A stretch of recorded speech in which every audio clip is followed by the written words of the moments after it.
সরকারি চাকরির উপর নির্ভর করে আজকে পলিটেকনিকের কোন ডিপার্টমেন্টগুলো শ্রেষ্ঠ ডিপার্টমেন্ট একেবারে পিওর জরিপ সহ আপনাদেরকে জানাবো।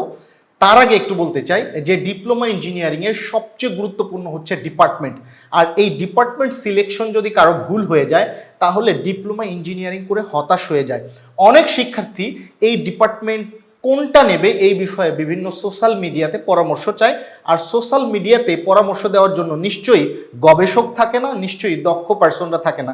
কারণ যারা গবেষক, যারা এই বিষয়গুলো নিয়ে ঘাটাঘাটি করে, যারা অনেক বেশি সফল, তারা ফেসবুকে আপনাকে মতামত দেওয়ার জন্য বসে নাই। কারণ সেখানে অনেক মানুষ বসে আছে যাদের আসলে কোনো কাজ নাই, নেগেটিভিটি ছড়ানো বা যেই তথ্য দিবে সেটা তার নিজের ডিপার্টমেন্ট।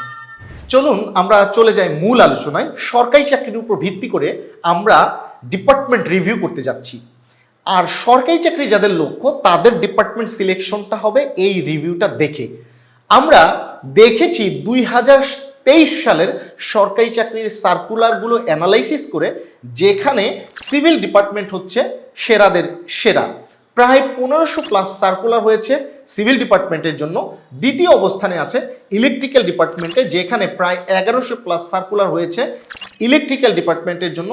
তৃতীয় অবস্থানে আছে মেকানিক্যাল ডিপার্টমেন্ট, যেখানে প্রায় 500+ সার্কুলার হয়েছে মেকানিক্যাল ডিপার্টমেন্টের জন্য। এবং চতুর্থ অবস্থানে আমরা দেখছি ইলেকট্রনিক্স এবং কম্পিউটার যৌথভাবে। তবে আমরা আপনাকে সাজেস্ট করব চতুর্থ অবস্থান হিসেবে কম্পিউটারকে বেছে নেওয়ার জন্য। এবং কম্পিউটারে প্রায় 400-র মতো সার্কুলার হয়েছে।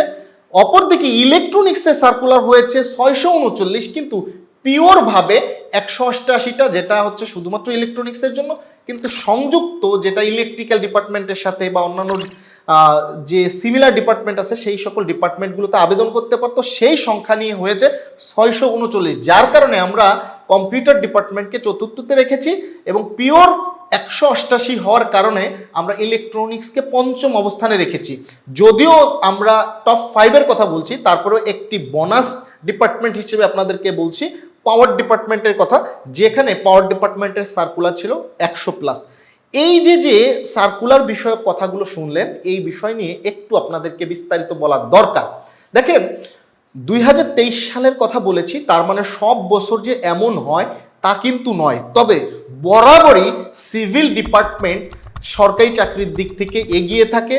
ইলেকট্রিক্যাল ডিপার্টমেন্ট পাওয়ার সেক্টর চাকরির জন্য সবসময় এগিয়ে, এবং মেকানিক্যাল ডিপার্টমেন্ট, কম্পিউটার ডিপার্টমেন্ট এরা কাছাকাছি পর্যায়ে থাকে, কখনো একটু কম বেশি হয়ে থাকে। অপরদিকে ইলেকট্রনিক্স ডিপার্টমেন্ট কিন্তু ইলেকট্রিক্যালের সাথে আবেদন করে, মেকানিক্যালের সাথে আবেদন করে পাওয়ার ডিপার্টমেন্ট। এখন এই জায়গাতে ডিপার্টমেন্ট সিলেক্টের ক্ষেত্রে আপনাদের কিছু ভুল পরামর্শ আপনাদের সামনে চলে আসে, যেটি আমি গত 5 বছর আগে একটি ভিডিও রিভিউ দিয়েছিলাম, যেটি আপনারা ডেসক্রিপশনে দেখতে পারেন, প্রায় 1.5 লক্ষ ভিউ হয়েছে।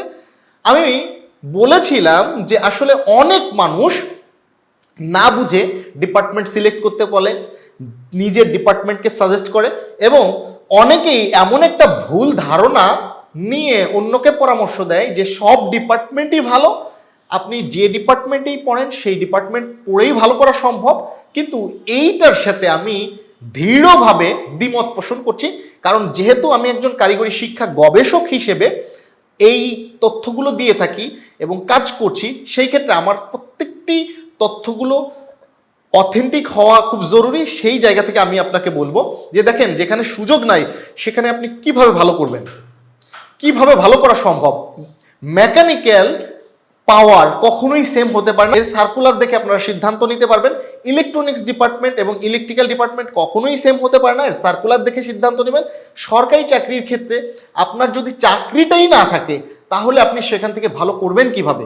অর্থাৎ সব ডিপার্টমেন্ট পড়ে ভালো করা সম্ভব, এইটা একটা ডাহা মিথ্যা কথা। যেখানে সুযোগ নাই সেখানে ভালো করার সম্ভাবনা খুবই ক্ষীণ। তবে আপনি দৃঢ়ভাবে চেষ্টা করলে, অল্প সুযোগ থাকলে সেখান থেকে ভালো করা সম্ভব, অসম্ভব না। সো ডিপার্টমেন্ট সিলেকশনের ক্ষেত্রে অনেক বেশি জেনে বুঝে সিলেক্ট করা দরকার। আর আপনাদের এই ডিপ্লোমা ইঞ্জিনিয়ারিং ক্যারিয়ার সংক্রান্ত জার্নিকে অনেক বেশি স্মুথ করার জন্য আমার দীর্ঘ 8 বছরের অভিজ্ঞতার আলোকে এবং কারিগরি শিক্ষা নিয়ে প্রায় 17 বছর কাজ করার সুবাদে একটি বই লিখেছি, ডিপ্লোমা ইঞ্জিনিয়ারিং ক্যারিয়ার জার্নি। এই বইটি যারা সংগ্রহ করতে চান অথবা ফ্রিতে কারিগরি শিক্ষা বিষয়ক আপনি জিপিএ 5 পান বা 4 পান বা 4.50 পান, যে কোনো ছাত্র পরামর্শ নিতে চাইলে ডেসক্রিপশনে একটি ফর্ম আছে, এই ফর্মটি পূরণ করলে বইটি সংগ্রহ করতে চাইলে করতে পারবেন, তথ্য নিয়েও এগিয়ে থাকতে পারবেন। ভুল তথ্য নিয়ে যদি আপনি পড়াশোনার দিকে আগান, আপনার হতাশা নিশ্চিত। কারণ বাংলাদেশে বেকারত্বের পিছনে সবচেয়ে বড় যে বিষয়টা দেয় সেটা হচ্ছে অসচেতনতা, আর এই বইটি লেখা হচ্ছে অসচেতনতা দূর করে কিভাবে সচেতন হয়ে এই কারিগরি শিক্ষার মাধ্যমে আপনি সফল হবেন, এমনকি কারিগরি শিক্ষাটা নেওয়া জরুরি কি জরুরি না, সমস্ত বিষয়গুলো নিয়ে আমরা তুলে ধরেছি। প্রায় 100+ বিষয়ে আমরা এখানে তথ্য দিয়েছি এবং লিখিতর পাশাপাশি ভিডিও সংযোজন করেছি। সো সচেতন হওয়ার জন্য আপনার এই বইটা খুব জরুরি। ধন্যবাদ।